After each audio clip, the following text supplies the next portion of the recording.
મનવો ઠેકાણે રહે નહીં. અને એના માટે શું કરવું? તો શાસ્ત્રોમાં કહ્યું ને, અરે અર્જુને આવો પ્રશ્ન ભગવાનને પૂછેલો ગીતાજીના 12મા અધ્યાયમાં. પ્રભુ, હે કૃષ્ણ, માળા કરવું, માળામાં બેસું, ધ્યાન કરવા બેસું, મારું ધ્યાન ભટક્યા કરે છે. માળામાં બેસું તો મારું મન એક જગ્યાએ સ્થિર નથી થતું. એટલે પછી ભગવાને કહ્યું કે અર્જુન, અભ્યાસ યોગેન તતો મામેચ્છાપ્તુમ ધનંજય અભ્યાસેપ્ય સમર્થોસી મત્કર્મ પરમો ભવ. હે અર્જુન, મનને જો એકાગ્ર કરવું હોય, એક ચિત્ત કરવું હોય તો સત્સંગ કરો બાપ, સ્વાધ્યાય કરો. અને સ્વાધ્યાય, સત્સંગ, ગીતાનું શ્રવણ મનન કરવાથી તમારું મન નિર્મળ બને છે. પણ આપણે આવું નથી કરતા. આપણું મન માળામાં બેસી એટલે સ્થિર નથી રહેતું. અને પછી ભલે ને ગમે એટલી માળા કરીએ પણ આ જીવનો ઉદ્ધાર નથી થતો. અને પછી તમે માળાને દોષ આપો, એમાં માળાનો દોષ નથી, એ દોષ માળા જપવા વાળાનો છે. માળા બનાવી કાષ્ટ કી बीच में डाला सो,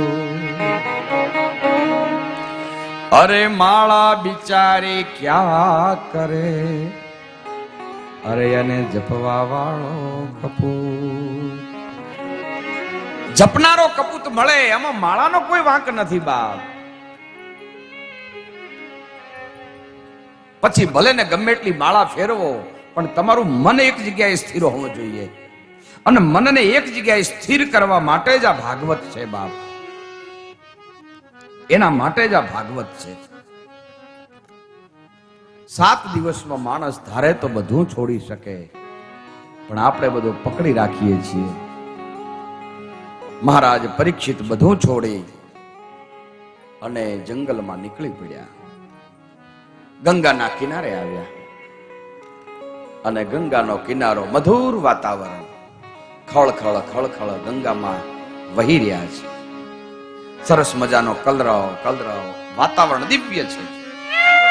અને એ સમયે મહારાજ પરીક્ષિત વિચાર કરે છે કે મારી આ બાવડી કોણ પકડશે, મારી આ નાવડીને કોણ તારશે. અને ભગવાન ઉપર વિશ્વાસ મૂકી અને નીકળી ગયા. આપણે પણ ભગવાન ઉપર જો વિશ્વાસ મૂકીએ તો, અને જો ધ્યાનથી કથા સાંભળીએ તો, નહીં તો આ કાને સાંભળી અને આ કાને ગઈ. ઘણા લોકો કથામાં બેઠા હોય પણ કથા એમનામાં બેસતી નથી. કેમ કે એમનું મન અહીંયા ના હોય. અને પછી ગમે એટલી ભલે ને કથા સાંભળો,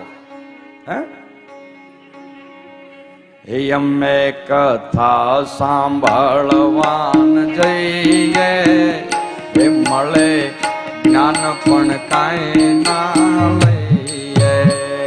હે અમે કથા સાંભળવા જઈએ, મળે જ્ઞાન પણ કાંઈ ના લઈએ. હે અમે કથા સાંભળવાન જઈએ, હે મળે જ્ઞાન પણ કાંઈ ના લઈએ. સાંભળવા જઈએ, મળે જ્ઞાન પણ કાંઈ ના લઈએ. એ સમય કાઢવાને કાજ, એ સમય કાઢવાને કાજ, એ સમય કાઢવાને કાજ, સમય કાઢવાને કાજ. કોઈ ગોતીએ મહારાજ, ગોતીએ મહારાજ, પકડીએ મહારાજ, કોઈ પકડીએ મહારાજ. એ તો એવા ને એવા અમે રહીએ, એમ જ્ઞાન પણ કાંઈ ના લઈએ. હે તોય એવા ને એવા અમે રહીએ, હે મળે જ્ઞાન પણ કાંઈ ના લઈએ. એ મળે જ્ઞાન પણ કાંઈ ના લઈએ. હે મળે જ્ઞાન પણ કાંઈ ના લઈએ. એ અમે કથા સાંભળવાન જઈએ. એ મળે જ્ઞાન પણ કાંઈ ના લઈએ. અમે કથા સાંભળવા જઈએ. ઘણા લોકો કથામાં જાય, જ્ઞાન મળે, પણ એનું પાલન નથી કરતા બાપ. અને શું કરે?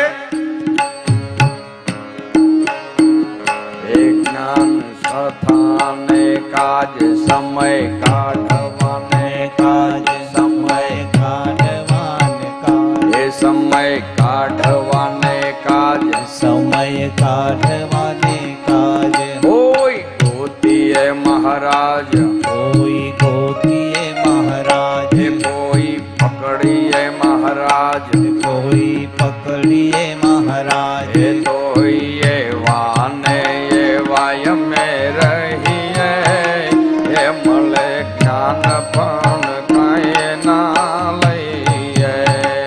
હે તોય એવા ને એવા રહીએ, હે મળે જ્ઞાન પણ ના લઈએ. એ મળે જ્ઞાન પણ કાંઈ ના લઈએ. હે મળે જ્ઞાન પણ કાંઈ ના લઈએ.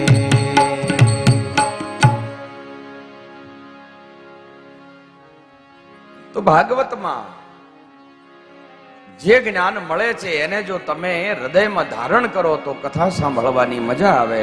અને સુખદેવજી મહારાજ જંગલમાં સમાધિમાં બેઠા છે અને મહારાજ પરીક્ષિત ગંગાના કિનારે આવ્યા છે.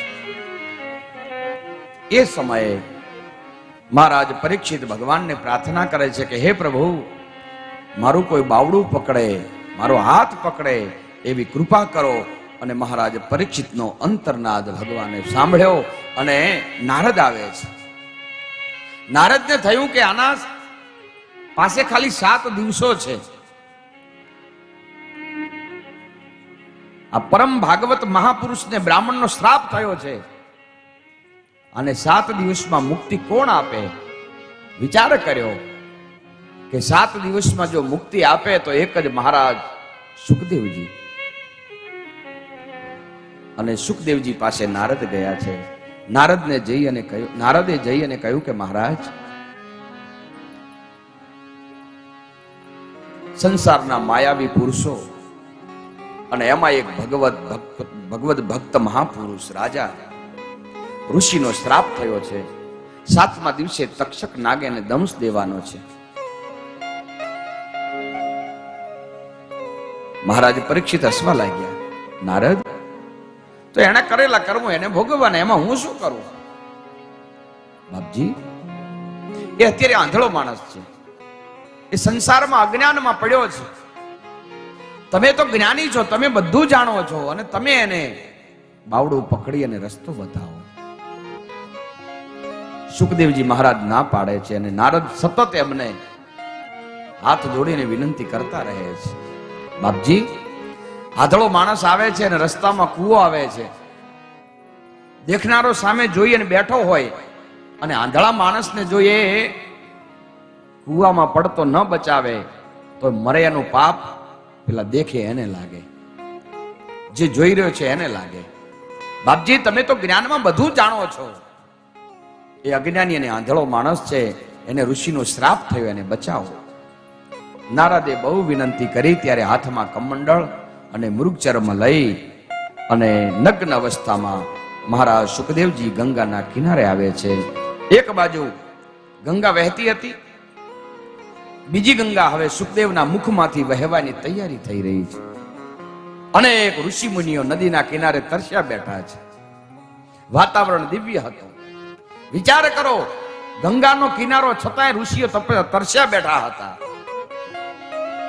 અને એ સમયે સુખદેવજી મહારાજ પોતાના મુખમાંથી શ્રીમદ ભાગવત કથાનો આરંભ કરે છે. શ્રી શુક ઉવાચ વર્યાન્યે પ્રશ્નઃ કૃતો લોકહિતં નૃપઃ આત્મવિદ સંમતઃ પૂષા શ્રોતવ્યાદીષુ યત્પરઃ